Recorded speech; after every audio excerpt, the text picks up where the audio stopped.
오늘은 언약과 인자하심이라는 제목을 가지고 하나님 말씀을 증거하도록 하겠습니다.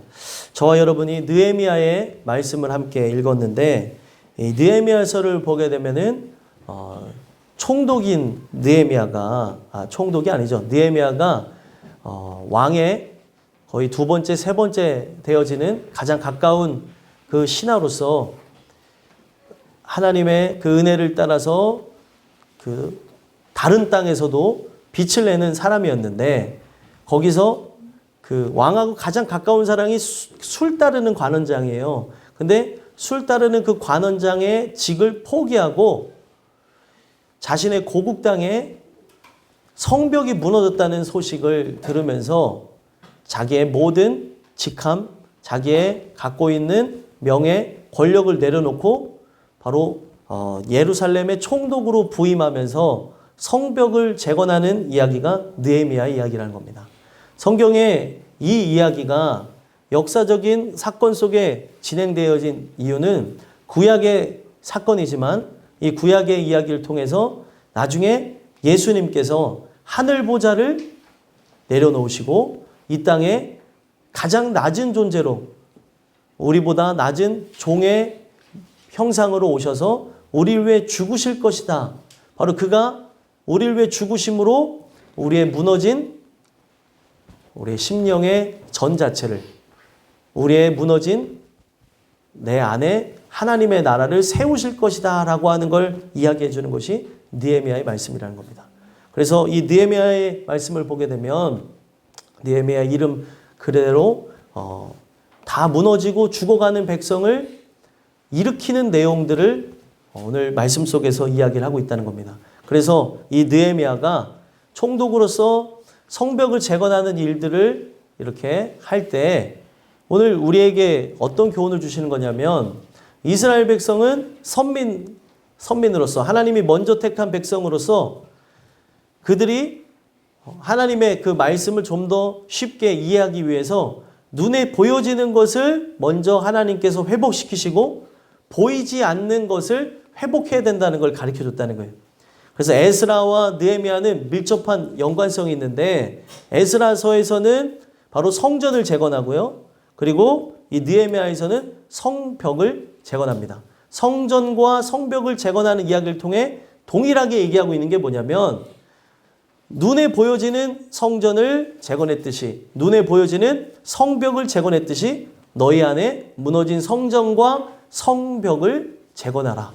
그 이야기를 하고 있다는 거예요.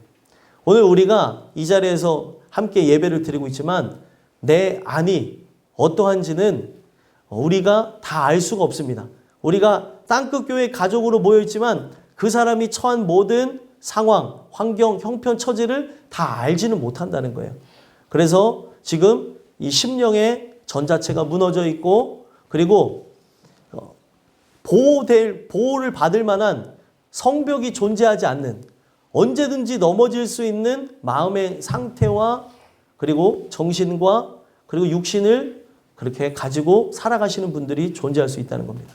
오늘 우리가 이 말씀을 접하면서 언약과 인자하심이라고 하는 제목을 통해 하나님의 고유의 속성에 대해서 우리가 살펴볼 건데, 그 하나님께 기도하고 간구하는 역사를 통해 바로 여러분들 안에 무너진 성전과 그리고 성벽이 재건되는 일들이 일어났으면 좋겠습니다. 가장 중요한 것은 하나님의 나라는 저기 있다 여기 있다는 것이 아니고 여러분들 속에 있어야 되는 거예요. 나의 안에 하나님의 나라가 재건되어져 가야 되는 것이고 더 굳건히 세워져야 되는 것입니다. 그것은 예수가 오셔서 일을 하시는 건데, 오늘 우리가 예수를 모신 자라고 한다면 그는 흥하고 여러분들은 쇠하여지는 역사, 바로 여러분들이 이 안에 천국이 임한 자로서 저 나중에 들어가게 되어질 그 천국의 그 삶을 꿈꾸면서 버티고 견디고 이기는 한 해가 되셨으면 좋겠습니다. 그래서 오늘 언약과 인자하심이라고 하는 이 말씀을 통해서 여러분들에게 두 가지 권면의 말씀을 드리고자 하는데, 첫 번째로 이 언약과 인자하심을 통해 어떤 말씀을 주시냐면, 언약의 끝은 사랑이다라고 하는 걸 가르쳐주고 계신다는 거예요. 언약이라는 게 뭘까요? 언약. 지금 우리가 이 32절의 말씀 속에서 언약이라는 단어가 등장하죠. 우리 하나님이여 광대하시고 능하시고 두려우시며 언약과 인자하심을 지키시는 하나님이여. 지금 요 우리 하나님이여서부터 지키시는 하나님이여까지 하나님이 어떤 분인지 그의 속성에 대한 이야기를 하고 있다는 겁니다. 우리가 예수를 믿으면서 관심 가져야 되는 존재가 누구냐면 하나님이에요.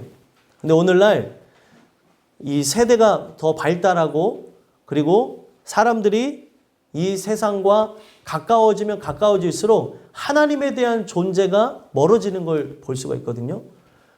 저는 땅끝교회라고 하는 이 교회는 하나님에 대한 존재만 선포되는 장소가 됐으면 좋겠어요. 우리가 관심 가져야 되는 분은 하나님입니다. 그렇기 때문에 그 하나님에 대해서 여러분들이 깊이 알고 체험하게 되어지면 목회자도 성도도 어린아이도 절대로 넘어지지 않고 승리하는 역사를 경험하게 된다는 거예요. 목회를 잘 하다가 넘어지는 목사님들도 있고 저도 지금 이거를 제가 자신하고 얘기하는 게 아니라 우리가 하나님을 경험하고 그 하나님에 대해서 깊이 알고 나간다면 사람의 관심 갖기보다 그 하나님의 속성에 대해서 우리가 실제로 경험하게 된다면 끝까지 승리하게 될 것이라 저는 믿습니다. 마귀는 여러분들이 가장 약해질 때를 기다리지 않겠습니까? 마치 사자가 자기의 타겟이 되어지는 짐승을 잡아먹을 때의 모습처럼 그렇게 끝까지 기다린다는 거예요. 사자가 그 짐승 하나를 낚아채는데 얼마나 기다릴 것 같아요?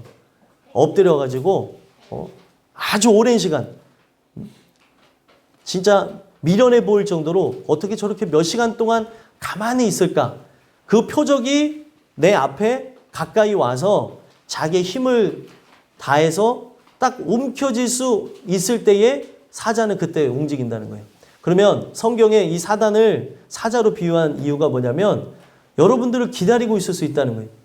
지금은 넘어지지 않을 것 같으니까 지금은 흔들어도 흔들리지 않을 것 같으니까 가만히 두고 있지만 조금 지나면 돈과 명예와 권력과 권세 또 인간이 누리지 못하는 그런 죄악의 것들을 맛보게 되면서 넘어질 때를 기다리고 있다는 거예요. 그래서 저는 우리가 하나님의 속성에 대해서 깊이 알아야 된다는 겁니다. 그래서 여기 느헤미야서도 보게 되면 하나님의 속성에 대해서 쭉 언급하고 있는데 언약이라는 걸 먼저 살펴본다면 언약이 무엇입니까? 언약이라고 하는 거는 자르다라고 하는 말에서 온 거예요. 자르다. 뭘 자를까요? 이게 뭐냐면 이 언약이라고 하는 거는 쉽게 두 사람이 있으면은 두 사람이 재물을 하나 놓고 짐승이라고 하는 재물을 하나 놓고 서로 계약을 맺는다는 그런 뜻이에요. 근데 이 계약의 성립을 어떻게 하냐면 짐승의 몸을 반으로 가르는 것을 통해서 계약을 맺습니다. 이게 다소 조금 혐오스럽고 이게 좀 이해가 안 되는 야만적인 행위처럼 비춰질 수 있지만 그런 게 아니라 이 짐승을 반으로 가르는 이야기를 통해서 무엇을 얘기하는 거냐면 두 계약자 간에 이 계약을 어길 시에는 짐승이 반으로 갈라져 죽은 것처럼 그 상대가 이것을 책임지고 죽어야 되는 걸 얘기하는 거예요. 그래서 이 이야기의 끝이 어디를 향해서 가고 있냐면 나중에 우리가 하나님의 언약을 어기는 그 사건을 통해서 우리는 결국에 어떻게 되는 거예요? 죽어야 되는 거죠. 하나님과의 계약을 파기한 존재이기 때문에 언약을 파기한 존재이기 때문에 죽어야 되지만 이 언약의 끝이 뭐라고요? 사랑이라고 그랬죠, 제가. 언약의 끝이 사랑이라고 하는 것처럼 결국에 예수가 우리를 위해 죽으시는 걸 통해 언약을 완성케 하신다는 거예요. 그래서 구약부터 신약의 역사를 보면서 우리가 정의를 내려야 되는 게 뭐냐면 인간은 끊임없이 언약을 파기합니다. 언약을 무너뜨려요. 그런데 하나님은 어떻게 하냐면 끊임없이 그 그리스도의 보여주신 십자가의 사랑과 은혜를 통해서 우리를 끊임없이 세우신다는 거예요. 그래서 이 언약의 끝은 사랑인데 성경에 보면 수도 없는 그 언약들이 이제 존재하잖아요. 그래서 그 언약이 이제 꽃을 피고 열매를 맺는 그 아름다운 순간이 뭐냐면 십자가 언약이라는 거예요. 인간은 하나님과 언약을 맺은 존재이나 이 언약을 따라 순종하며 나가야 됨에도 불구하고 이 언약을 마음대로 파괴해버렸다는 거예요.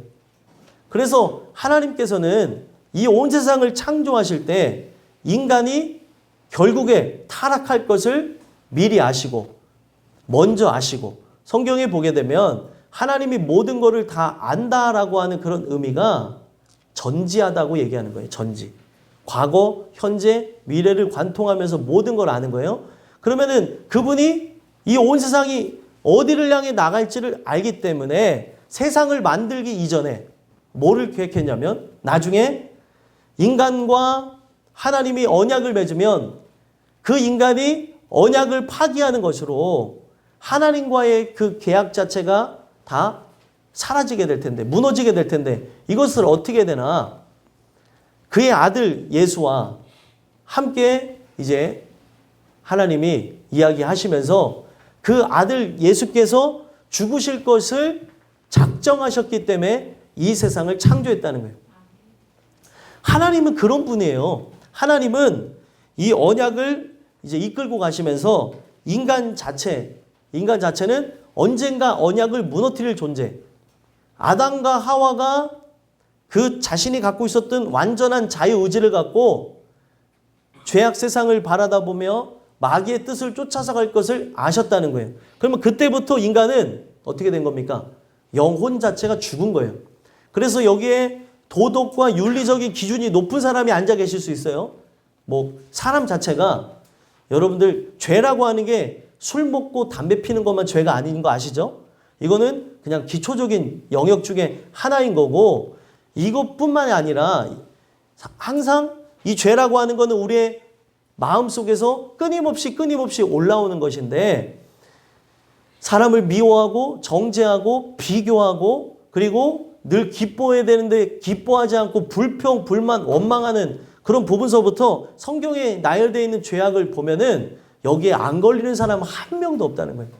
근데 제가 늘 말씀드리는 것이 뭐냐면 항상 술 먹고 담배 피면 그 사람들만 교회에서는 죄인으로 인식하는 부분이 있는데 그거는 그냥 눈으로 드러난 행위이기 때문에 사람들이 비판을 하는 거고 보이지 않는 죄가 더 위험한 거고 또 우리가 나라고 하는 존재가 드러나지 않는 그 장소에서 갖는 나의 위험한 생각 또 잘못된 행동들 그런 언행들이 더 큰 문제라는 거예요.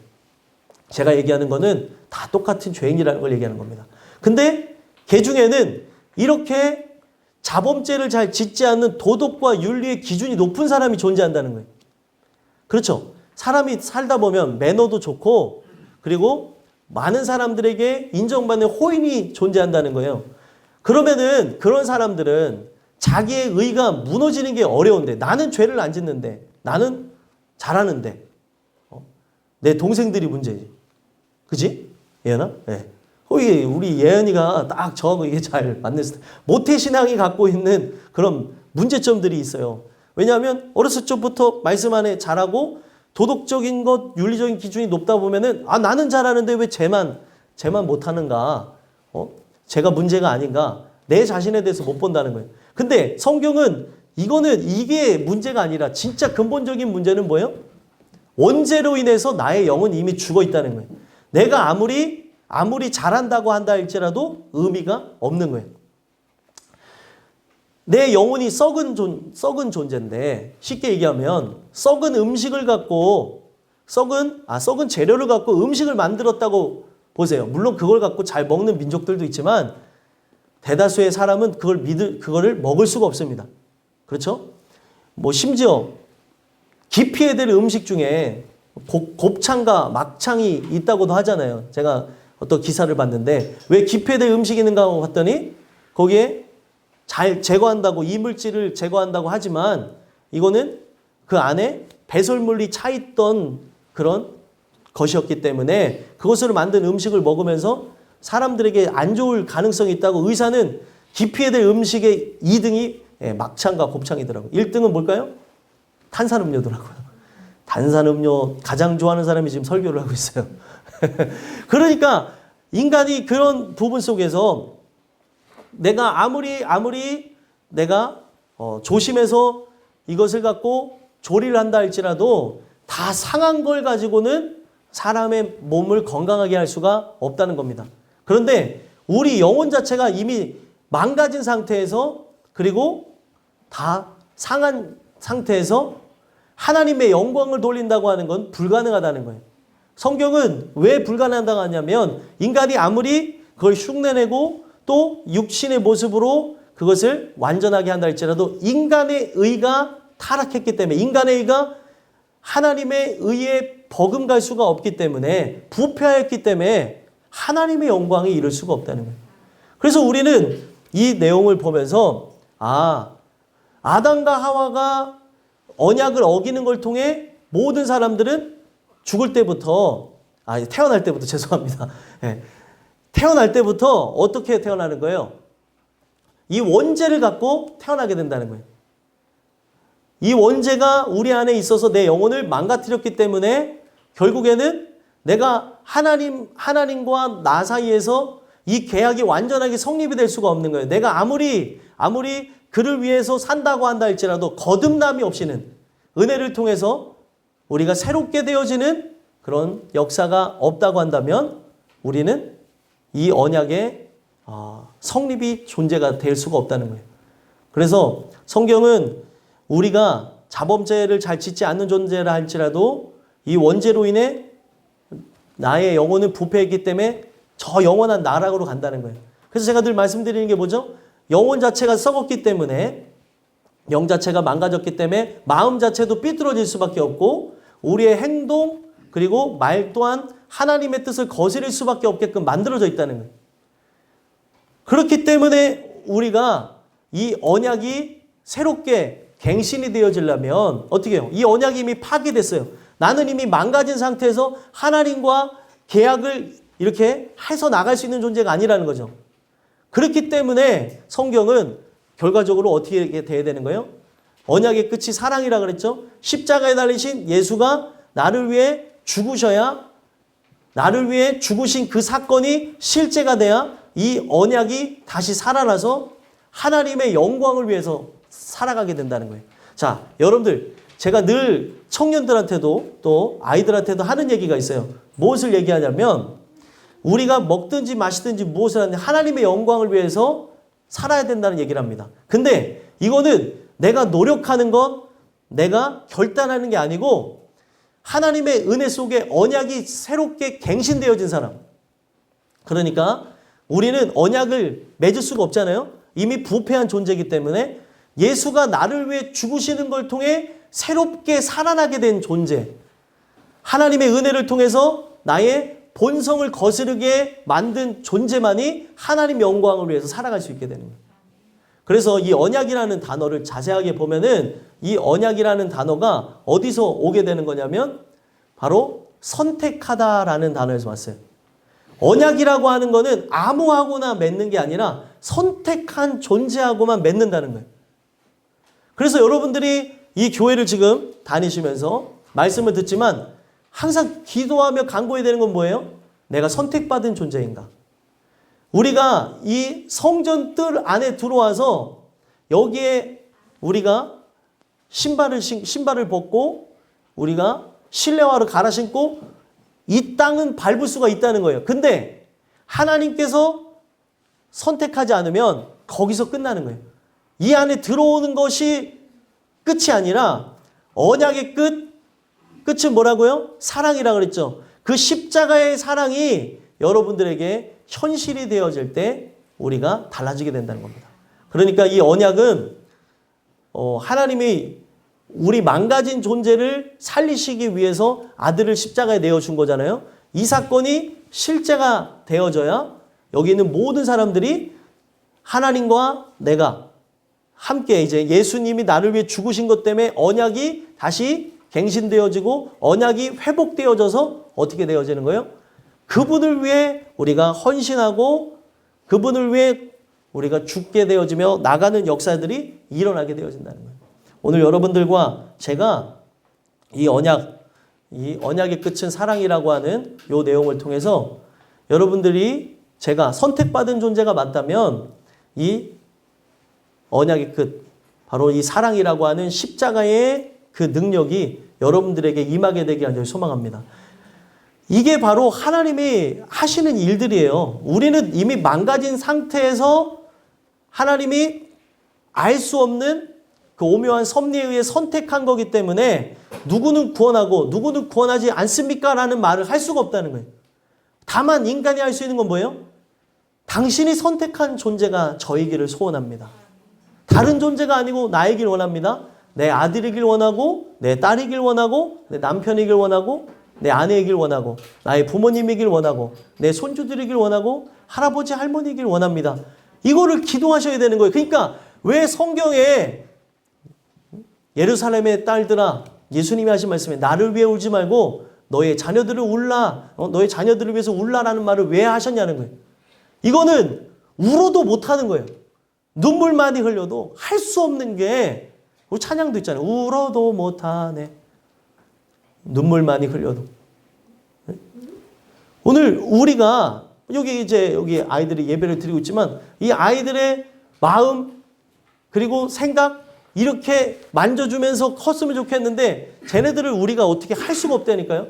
그러니까 인간이 할 수 있는 가장 최대의 선물이 뭐예요? 기도예요, 기도. 근데 사람들이 어떻게 합니까? 이 기도를 너무 우습게 생각하는 거예요. 기도하면은 하나님께서 인도하셔서 그들을 붙잡아 주시고 내가 이 영혼이 어디로 갈지를 모르잖아요. 그렇기 때문에 이 영혼을 하나님 붙잡아 달라고 내가 할 수 있는 것, 내가 눈으로 보는 시간과 눈으로 보지 않는 시간, 여러분들 이렇게 집안에서 자녀들을 이제 보고 계시지만 내가 눈으로 보지 않는 시간에 이들을 어떻게 할 거냐는 거예요. 그러면은 이거를 우리가 하나님께 기도하고 간구하지 않고서는 살 길이 열어질 수가 없다는 거예요. 소망하기는 언약의 끝은 이 사랑인데 이 사랑이 바로 여러분들에게 증거되어지면서 여러분들을 일으키시고 그 생명 주시는 일들이 있게 되기를 간절히 소망합니다. 두 번째로, 마지막 두 번째로 언약과 인자하심을 통해 우리에게 어떤 말씀을 주시냐면 인자하심의 끝은 사랑이라는 거예요. 인자하심의 끝은 사랑이라. 제가 합을 맞췄어요.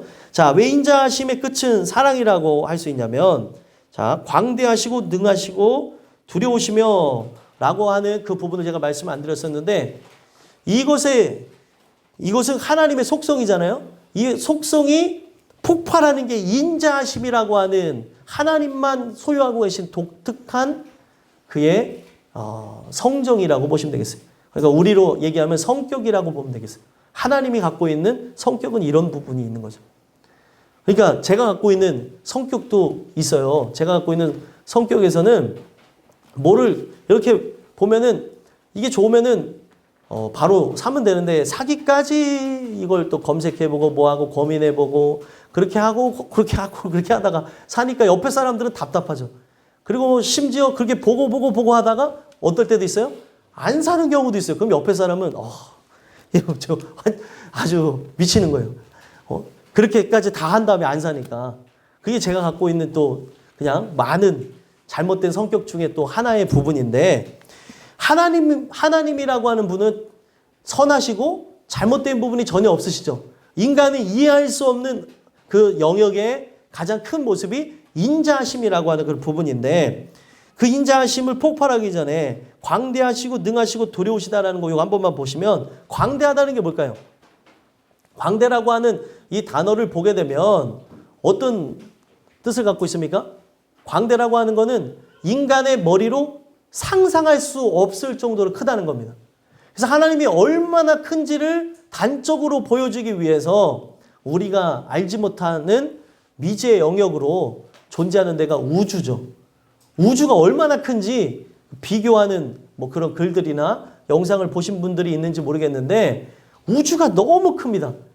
지구라고 하는 존재가 우주 속에 어느 정도일까 보면 바닷가에 있는 수많은 모래알 중에 하나가 지구인 거예요. 그러니까 우주가 얼마나 큰지 알겠죠? 상상이 안 가죠? 바다도 많고 모래도 많은데. 그러니까 세상에 있는 모든 모래알 중에 하나 정도 된다고 보는 게 가장 쉬운 표현이라는 거예요. 지구가. 그러니까 하나님이 이 우주를 만드시면서 뭐를 이제 가르쳐 주시는 거냐면 이 우주가 이렇게 크다고 한다면 하나님 당신은 얼마나 크냐는 거예요. 하나님은 정말 크다는 거죠. 근데 여기에 광대하다고 하는 이 부분은 이 세상에 지구도 그렇게 우주 속에 정말 먼지 같은 정말 눈으로 확인할 수 없는 그렇게 작은 부분인데 지구 속에서 더 작은 존재는 누구예요? 나라는 존재잖아요. 나라고 하는 존재를 이 광대라고 하는 단어는 광대하시다라고 하는 단어는 어떤 거냐면 나를 크게 만들 수 있는 존재라는 거예요. 그래서 이 광대한다는 이 단어를 광대하시다는 단어를 보면 바로 이렇게 실 있잖아요. 실을 두 개로 이렇게 엮어가지고 꼬는 것처럼 하나님이라고 하는 존재는 우리를 이렇게 잡아서 이끌고 간다는 분이에요. 한없이 약하고 한없이 소중하지 않게 될 수 있는 나를 소중하고 그리고 이 세상이 나를 기억하지 못하고 이 세상이 나를 알지 못한다 할지라도 하나님께서는 나를 이렇게 사랑하셔서 우주보다 크신 그의 아들 예수를 주시는 걸 통해 바로 나를 살리는 분이라는 거예요. 그러니까 얼마나 대단하고 원대한 분이라는 거죠. 나라고 하는 존재를 그렇게 바꿔가실 수 있는 분. 여러분들과 제가 하나님 은혜를 받지 않으면 우주라고 하는 곳의 지구의 수명도 계속 이렇게 달아가고 있는데 언젠가 지구도 사라지겠죠. 그러면 천지는 변하여지고 사라진다고 하는 이 말씀을 통해 말씀을 의지한 자들 뭐라고 합니까? 이 말씀은 전혀 1.1획도 변함이 없어서 이 말씀을 의지한 자는 우리가 영원토록 거할 수 있게 되는 거예요. 그래서 그 말씀을 의지하고 사랑하며 나간다면 그 하나님이 이 세상에 기억되지도 못할 연약한 나를 하나님의 자녀 삼아주시고 우주보다 크신 그 분의 자녀로서 저 천국을 함께 치리할 수 있는 자가 되게 하신다는 거예요. 대단하지 않아요? 별로 감흥이 없으신가 봐요. 천국에 들어가서 이 세상에서는 우리가 서럽게 살 수 있어요. 이 세상에서는 눈물을 흘릴 수도 있고 괴롭게 살 수 있지만 하나님의 자녀가 된다면 저 영원한 천국에서 여러분들이 영원토록 기뻐하며 살 수 있다는 거예요. 근데 오늘날 우리가 천국에 대한 생각이 많이 없고 예수님에 대한 사랑이 없기 때문에 오늘날 많은 기독교인들조차 그 천국에 가서 주님께 영광 돌리며 찬양한다고 하며 천국은 즐기기 위한 장소? 천국은 이제 나의 기쁨을 만족할 장소가 아닌가? 고개를 갸우뚱하는 시대가 됐다는 거예요. 천국은 하나님 사랑하는 사람만 들어가는 거예요. 오늘 이 예배도 우리가 이 예배가 즐겁고 행복하고 해야 되는 게 여러분들이 지금 이 예배도 힘든데 저 영원한 천국에 들어가면 시간을 초월해서 그분을 찬양하며 그분께 영광 돌리며 예배가 계속되어진다고 생각해 보세요. 그러니까 이 천국에 들어가는 게 그런 측면에서 보게 되면 쉽지 않은 부분이 될 수 있는 거예요. 그러니까 그 하나님이 바로 나라고 하는 존재를 그렇게 하신다는 것을 그렇게 이야기하는 거고 능하시다라고 하는 것도 같은 측면인데 능력이 많으시다는 거죠. 그래서 이것도 이 광대하다는 표현에 같이 연결되는 부분인데 우리를 강하게 하실 수 있는 존재. 세상에서 가장 연약한 존재를 그렇게 해서 하나님이 이 세상에 용사로서 만들 수 있는 존재라는 거예요. 그래서 이 능하다라고 하는 이 단어를 보면 성경에 용사라고 하는 단어들이 있어요. 뭐 예를 들면 사사기에 입다는 큰 용사라 이런 얘기가 있어요. 그러면은 그 용사라고 하는 그 단어와 지금 능하시고라고 하는 단어가 같은 단어예요. 그러니까 하나님이 어떤 분이냐면 마귀와 싸워 승리하며 우리가 이 세상에서 하나님의 뜻에 따라 그 명령을 따라서 순종하게 되어지는 그의 군사가 되게 하신다는 거예요. 능하시다고 하는 거는 연약해서 전투력이 없고 싸울 만한 그런 모습이 전혀 없는 재능이 없는 우리를 그렇게 바꾸실 수 있는 존재라는 거예요. 여러분들 마귀에게 지고 산다는 거를 알고 계신가요? 우리가 하나님 능력 아니면 이 마귀를 이길 수가 없어요. 근데 이런 나를 마귀가 하는 모든 행태와 그리고 그가 하는 그런 모든 패턴, 속임수 이것들을 알게 하셔서 그것을 어떻게 해요? 대적하게 하시고 그래서 한 길로 왔다가 7길로 물러가게 하시고 승리하게 하신다는 거예요. 그 하나님이 오늘도 역사하고 계시다는 걸 기억하셨으면 좋겠습니다. 그래서 그 하나님이 우리를 그렇게 바꾸실 수 있는 분이라고 하는 것이고 두려우시다. 두려우시다라고 하는 건 뭐예요? 이게 보면은 유일하게 우리가 두려워해야 될 대상이라는 거예요. 요 단어는 기억하시면 좋겠어요. 제가 웬만하면은 제가 원어 이 단어를 잘 그 음문으로 풀어드리지 않는데 두렵다는 단어는 바로 어떤 단어예요? 예, 야레라고 하는 단어입니다. 야레. 야레라고 하는 단어가 어떤 단어냐면 하나님만 유일하게 두려워한다는 거예요. 그래서 성경에 이걸 풀이하는 게 있습니다. 몸과 영혼을 능히 멸할 자를 두려워하라는 거예요. 오늘 우리의 삶의 미래를 두려워하죠. 여러분들의 건강을 두려워하죠. 그리고 오늘 나의 자녀의 앞길, 나의 인생의 앞길, 또 어떤 사고나 어떤 그런 부분들을 사람은 두려워하고 살아가는데 우리가 진짜 하나님을 만난 사람이라면 세상에 그 어떤 것들을 두려워하지 않는다 해도 하나님만 두려워하라는 거예요. 세상 사람들은 어떻다 그랬죠? 제가 늘 말씀드렸어요. 세상 사람들은 세상에 있는 모든 것들을 두려워하나 하나님을 두려워하지 않습니다. 여러분들은 이 세상 모든 것들을 두려워하지 않지만 하나님만 두려워했으면 좋겠어요. 그래서 이 모든 것, 제가 말씀드린 이 세 가지 속성을 인간에게 발현하셔서 이루시는 게 뭐냐면 인자하심이라고 하는 바로 하나님의 가장 큰 속성이라는 겁니다. 그래서 이 인자하심이라는 이 단어를 보게 되면 시편에서 가장 잘 풀이되어진 단어가 뭐냐면 기이한 사랑이라는 거예요. 기이한 사랑. 기이하다는 게 뭐죠? 저 사람 참 기이하네.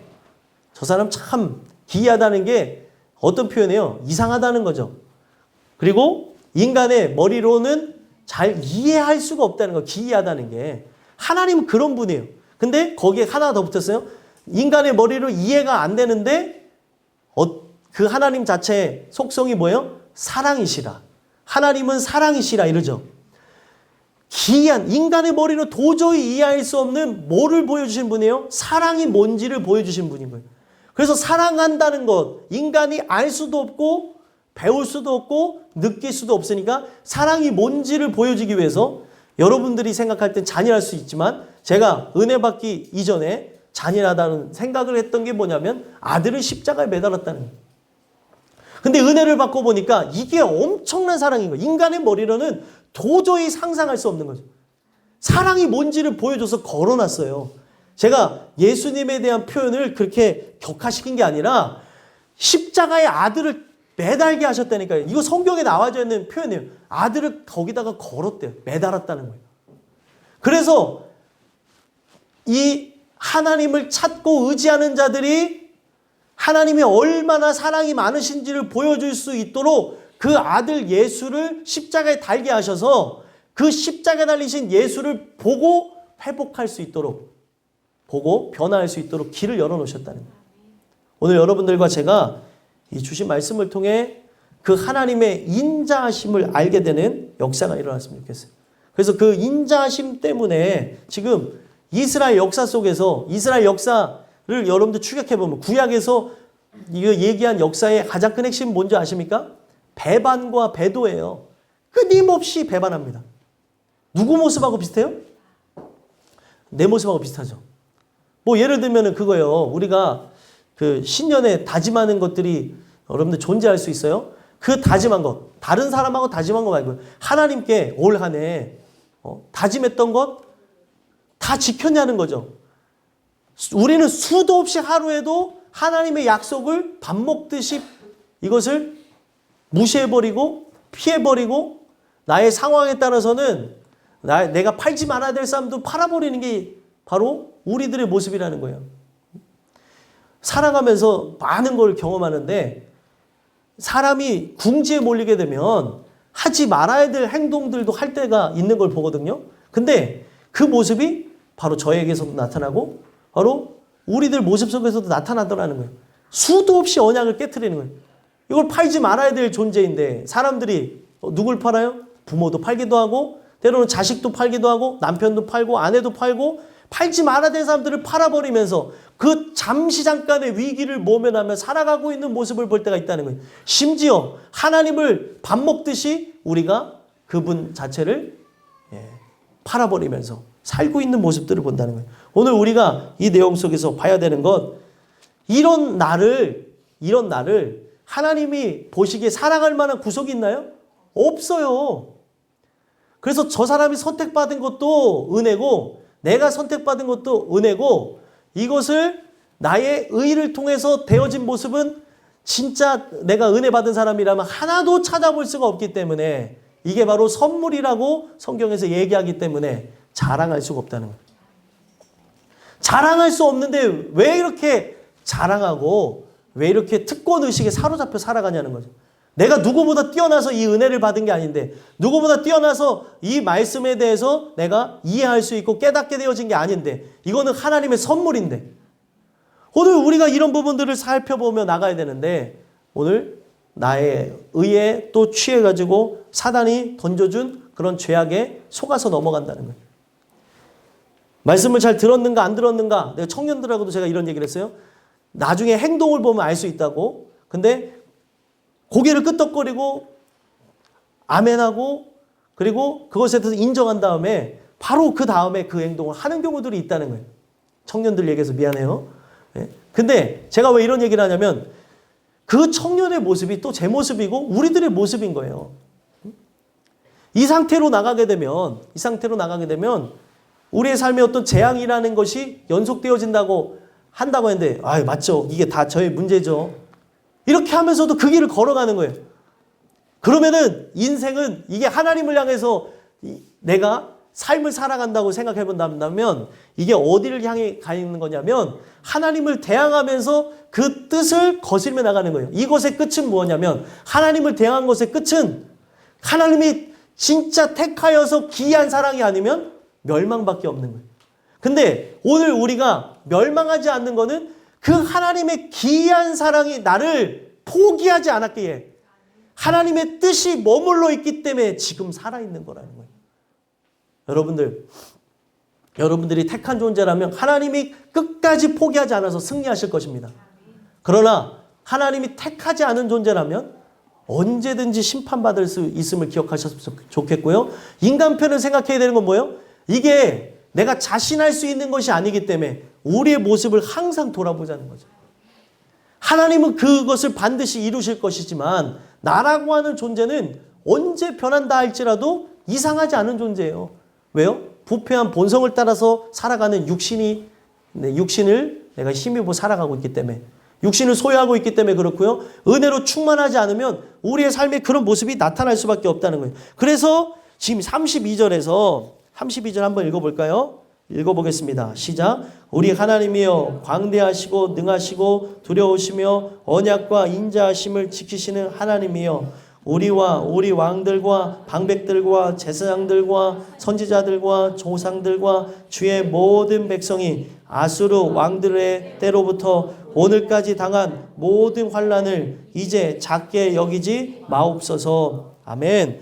자, 여기에서 하나님의 속성을 얘기하며 핵심적인 게 언약과 인자하심을 딱 마지막에 이야기하면서 여기에 속한 모든 사람들, 조상들까지 다 불러가지고 얘기한 게 뭐냐면 그 인자하심만이 지금 현재 처한 우리의 상황을 변화시킬 수 있다는 거예요.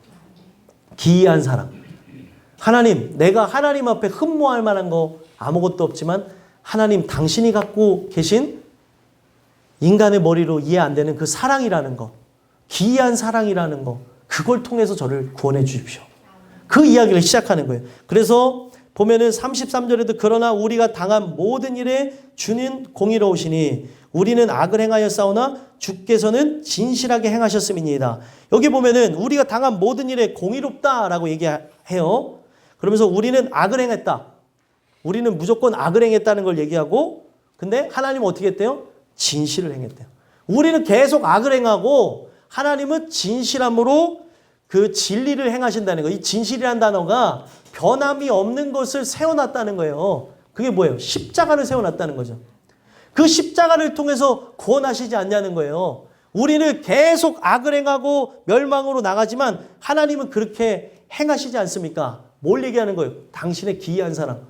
그 기이한 사랑의 결정체가 십자가 아닙니까?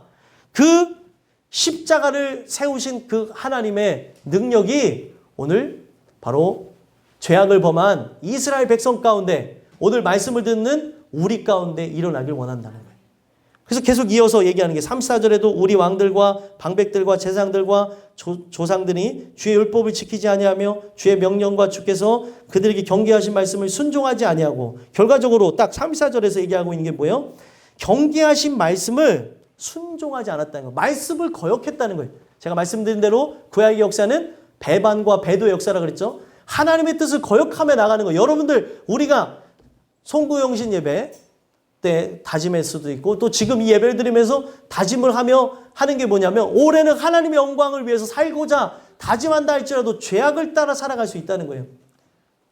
오늘 우리가 요걸 통해서 심각성 있게 봐야 되는데도 불구하고 이것이 이제 관심이 없는 사람은 관심이 없는 거죠. 내가 이런 행동을 하고 이런 말을 하고 이거에 관심 없는 이것은 하나님과 나라고 하는 그 사이 속에서 친밀하고 밀접한 관계가 없어서 그렇다고 하는 것을 인지하지 못할 수 있다는 거예요. 오늘 그것을 한번 생각해보고 나가자는 거죠. 우리는 이런 존재라는 거예요. 하나님의 말씀을 순종하지 아니했다는 거예요. 지금 그 전에 이스라엘 백성들의 역사 속에서도 그렇게 했고 우리들의 모습도 그렇다는 거예요. 그러면서 계속 또 반복해서 얘기하는 게 뭐죠? 35절에도 그들이 그 나라와 주께서 그들에게 베푸신 큰 복과 자기 앞에 주신 넓고 기름진 땅을 누리면서도 주를 섬기지 아니하며 악행을 그치지 아니하였으므로 계속 하나님이 그들에게 복을 주시고 그리고 그들에게 넓고 기름진 땅을 주셨는데도 불구하고 뭘 했대요? 섬기지 아니하고 악행을 그치지 아니하였다는 얘기를 합니다. 그래서 결과적으로 뭐가 됐다고 얘기하는 거예요. 36절 함께 읽어보겠습니다. 읽어보겠습니다. 시작. 우리가 오늘날 종이 되었는데 곧 주께서 우리 조상들에게 주사 그것의 열매를 먹고 그것의 아름다운 소산을 누리게 하신 땅에서 우리가 종이 되었나이다. 아멘. 결과적으로 뭐가 되었다는 거예요? 종이 되었다는 거예요. 자, 여러분들 제가 왜 이 이야기를 쭉 이렇게 서사적으로 이끌고 가냐면 나중에 집에서 읽어보시는 게 이 느헤미야 9장을 읽어보세요. 느헤미야 9장을 읽고 오신 분도 있겠지만 시작이 어디서부터 시작하냐면 아브라함 때서부터 시작합니다.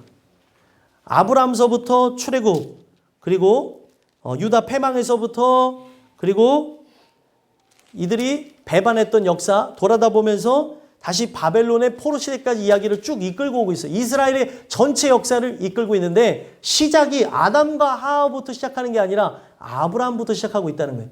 믿음의 조상 아브라함부터 시작을 하면서 무엇을 얘기하는 거냐면 하나님이 약속하신 땅으로 이끄는 거에 대한 얘기를 하고 있는 거예요. 자, 이 얘기를 왜 드렸냐면 에덴 동산은 없어졌죠.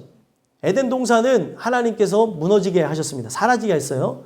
그런데 하나님께서 약속의 땅 이스라엘 가나안 땅을 주면서 하나님이 그 땅을 무엇으로 만들기 원했냐면 에덴 동산과 같이 만들기 원했다는 거예요. 그래서 그들에게 언약하시고 그들을 이끌고 나갈 때 너희들이 그 땅에 들어가게 되면 그 땅에서 하나님의 말씀을 따라 살면은 그 땅이 바로 여호와의 동산과 같이 될 것임이라는 것을 얘기하셨어요. 그런데 그것을 어기게 되면 바로 그 땅이 분명히 약속의 땅이지만 뭐가 된다는 거예요? 지옥이 될 거라는 거예요. 자, 여러분들 이게 중요한 거예요. 여러분들이 예수 믿고 하나님의 은혜 속에 살아간다고 하면서 살아가고 있지만 여러분들의 가정, 나라고 하는 존재, 바로 우리 모든 사람들이 하나님 말씀에 따라서 살아간다면 여러분들이 바로 그 에덴이라고 하는 장소는 천국의 모형이에요. 언제든지 무너질 수 있는 장소죠. 에덴이 바로 천국의 모형으로서 여러분들이 이 땅에서 하나님의 나라가 임한 자처럼 살아갈 수가 있으나 하나님의 말씀을 거역하고 나가면 어떻게 된다는 거예요? 언제든지 여러분들 마음에서부터 지옥적인 거를 느끼고 오늘 여러분들의 삶 자체가 계속해서 다람쥐 쳇바퀴 돌듯이 고통과 괴로움 속에 감사함이 없이 살아가게 된다는 거예요. 바로 그 땅, 에덴의 회복을 통해서 하나님이 얘기했던 게, 그러니까 그들이 약속의 땅 가나안 땅에 들어가면서 에덴 동산은 사라졌지만 너희들이 이 언약의 말씀을 붙잡고 나간다면 이 땅은 젖과 꿀이 흐르는 땅이기 때문에 하나님께서 아름다운 소산을 누리게 하시고 열매를 먹고 살아가게 하면서 에덴 동산처럼 만드신 땅인데 말씀을 거역하게 되면 어디든지 지옥이 된다는 거예요. 여러분들의 가정 천국이 돼야 되지만 이 말씀을 거역하고 나가면 지옥이 되는 거고, 여러분들의 삶의 터전, 그리고 내가 일하는 장소 어디서든지 말씀을 따라 살면은 거기가 천국이라고 하는 것을 누리며 살아갈 수 있으나 지옥이 될 수 있다는 걸 하나님께서 이야기를 한다는 거예요. 그래서 결과적으로 이들이 약속의 땅에 들어가서 기쁨으로 감사하며 나가야 되지만 하나님의 언약을 파기하는 것으로 똑같이 뭐가 되는 거예요? 에덴에서 쫓겨났던 것처럼 이들이 바로 바벨론의 포로로 붙잡혀갔다는 거예요. 종이 되어서. 성경은 이걸 계속 반복해서 얘기하는 겁니다. 그러면은 이 이야기를 왜 한 거예요? 여러분들과 제가 하나님 말씀에 따라 살지 않게 되어지면 언제든지 바벨론의 포로가 되어져서 종이 되어 붙잡혀갔던 것처럼 우리가 사단의 종노릇하고 이리저리 헤매이며 방황하며 나의 세월을 죄악으로 나가게 될 수도 있다는 걸 얘기하는 거예요. 물론 바벨론의 포로로 붙잡혀간 사람들은 항복하고 하나님 은혜 속에 회개한 사람들이죠. 회개한 사람들이 같지만 거기에서 얘기하고 있는 핵심적인 게 뭐냐면 우리가 그렇게 죄악 가운데 나가게 되면은 하나님이 정하신 때가 이르기 전까지는 고통과 괴로움의 나날이 계속되어질 거라는 거예요. 오늘 우리가 이 나누게 되는 이 말씀을 통해서 이들이 종이 되었기 때문에 결과적으로 인자하심에 대한 걸 계속 이야기하면서 얘기하는 게 뭐예요? 37절, 38절에 보니까 37절에 뭐라고 얘기합니까? 죄로 말미암아 우리 위에 세우신 이방 왕들이 이 땅에 많은 소산을 얻고 그들이 우리의 몸과 가축을 임의로 관할하오니 우리의 곤란이 심하오며, 지금 내가 누리고 먹고 마셔야 되는 이 모든 것들을 누가 누리고 있대요? 이방 왕들이 이것을 얻어가고 있고 관할하고 있다는 거예요. 이 세상 여러분들 하나님께서 정복하고 다스리라고 주셨어요. 근데 이 정복하고 다스리라는 세상의 구조 속에 어떻게 살아가고 있습니까? 우리 찍히고 눌리고 괴로워하면서 살아가고 있다는 거예요. 제가 말씀드리는 거는 오늘 이 세상이 아무리 누른다고 한다 할지라도 여러분들은 눌려서는 되는 게 아니에요. 하나님의 말씀 속에 세워져야 되는 겁니다. 그 말씀과 함께 나간다면 지옥 같은 여러분들의 삶도 하나님의 말씀 때문에 만족할 수 있다는 거예요. 뭐가 중요한 겁니까? 이 마음에 천국이 임했냐는 거예요. 그러면 그 하나님에 대한 소망 때문에 버티고 견디며 승리하며 나갈 수 있는 것들이 있다는 겁니다. 그래서 결과적으로 38절에 이들이 우리가 곤란이 심하기 때문에 뭐라고 얘기합니까? 우리가 이 모든 일로 말미암아 이제 견고한 언약을 세우겠다. 무너진 이 언약을 다시 세워서 이것을 기록하고 방백이 지도자예요. 지도자들과 레위 사람들과 제사장들이 이걸 어떻게 한대요? 임봉한다. 임봉한다는 건 뭐예요? 여기다가 도장을 찍고 이것을 해할 수 없도록 봉인한다는 거죠. 오늘 우리가 이 내용 속에서 함께 살펴봐야 되는 건 뭐냐면 이 계약이 다시 여러분들 십자가 사건을 우리가 경험하면서 회복되어져야 되는 거예요. 그래서 다시 무너지지 않도록 어떤 역사가 일어나는 겁니까? 임봉해야 되는 거예요. 오늘 우리가 이 내용을 통해 인자하심을 여러분들이 강구했으면 좋겠어요. 당신의 그 인자하심을 통해 우리가 살아날 수 있도록 도와주세요. 나는 올 한 해 하나님께 은혜로 살기를 소망하지만 또다시 무너지고 넘어질 수밖에 없는 육체를 소유하고 있고 우리는 연약합니다. 부족합니다. 나의 의지와 결단으로 할 수 없사오니 하나님 당신의 기이한 사랑으로 나를 붙잡아 주셔서 우리를 끝까지 승리할 수 있게 해달라고 그렇게 기도하심으로 여러분들과 제가 승리하는 은혜가 있게 되기를 간절히 소망합니다.